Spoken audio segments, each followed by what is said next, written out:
सोचो, साल की सबसे कठिन तपस्या, एक ऐसा व्रत जिसमें जल की एक बूंद भी नहीं, और फिर भी कहा जाता है इस एक दिन का फल साल भर की सभी एकादशियों से भी अधिक है।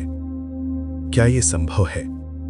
क्या सच में एक दिन इंसान के सारे पाप, उसके पिछले जन्मों के बोझ और भविष्य के कष्ट सब धो सकता है? आज की ये कथा कोई साधारण कथा नहीं। ये कथा है भीमसेन, ये कथा है वेदव्यास, और ये कथा है उस व्रत की जिसे स्वयं भगवान विष्णु ने सर्वश्रेष्ठ कहा। आज हम बात करेंगे निर्जला एकादशी की।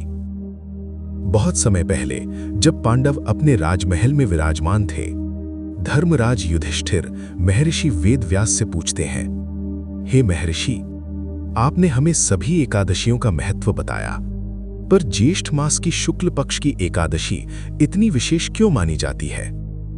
वेदव्यास मुस्कुराते हैं और कहते हैं, राजन, इस एकादशी का रहस्य केवल शास्त्रों में नहीं, एक महान तपस्वी के जीवन में छुपा है। और यहीं से शुरू होती है निर्जला एकादशी की अमर कथा। पांडवों में एक थे भीमसेन, बलशाली, पराक्रमी, पर एक समस्या थी, वे उपवास नहीं कर सकते थे। भीम कहते हैं, पितामह, मेरे पेट में वृक नाम की अग्नि जलती है। अगर मैं भोजन ना करूं तो मेरा शरीर कांपने लगता है। युधिष्ठिर, कुंती, अर्जुन, नकुल, सहदेव सभी एकादशी का पालन करते थे, पर भीम हर बार असमर्थ रह जाते।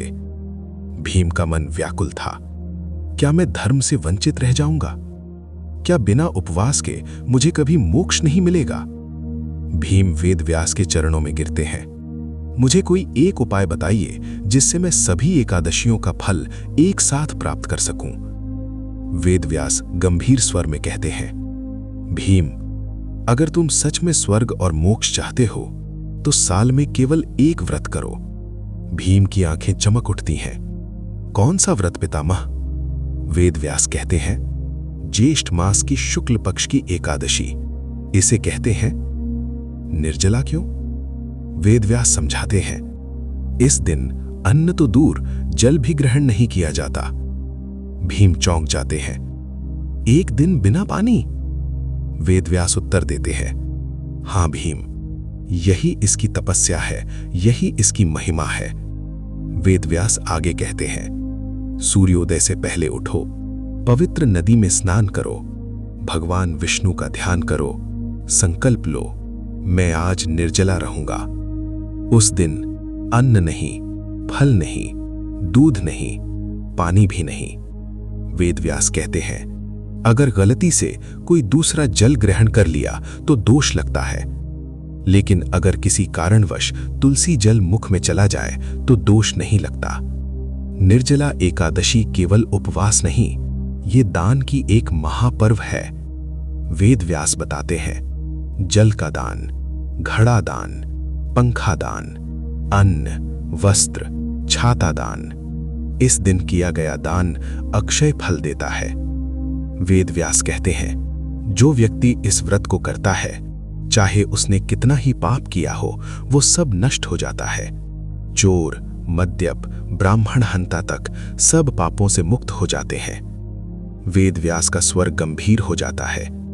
निर्जला एकादशी का व्रती यमदूतों द्वारा नहीं, विष्णु दूतों द्वारा ले जाया जाता है। वे श्वेत विमान में बैठाकर सीधे वैकुंठ ले जाते हैं। भीम उठ खड़े होते हैं, मैं ये व्रत करूंगा, चाहे प्राण ही क्यों न चले जाएं। और भीम ने निर्जला एकादशी का व्रत किया। वेदव्यास कहते हैं, उस दिन से ये एकादशी पांडव निर्जला एकादशी कहलाने लगी। आज भी जो साल भर एकादशी नहीं कर सकते, जो बीमार हैं, जो मजबूरी में व्रत नहीं कर पाते, अगर श्रद्धा से केवल निर्जला एकादशी कर लें तो उन्हें सभी एकादशियों का फल प्राप्त होता है। अगर जीवन में कभी ऐसा लगे कि मेरे पाप बहुत अधिक हैं, मुझसे व्रत नहीं होते, मैं योग्य नहीं हूं, तो याद रखना, भगवान ने भीम जैसे मानव के लिए एक मार्ग बनाया। वही मार्ग है निर्जला एकादशी। अगर ये कथा आपके हृदय को छू गई हो तो इसे श्रद्धा से साझा करें। कमेंट में लिखें, ओम नमो भगवते वासुदेवाय, जय विष्णु, जय एकादशी। धन्यवाद।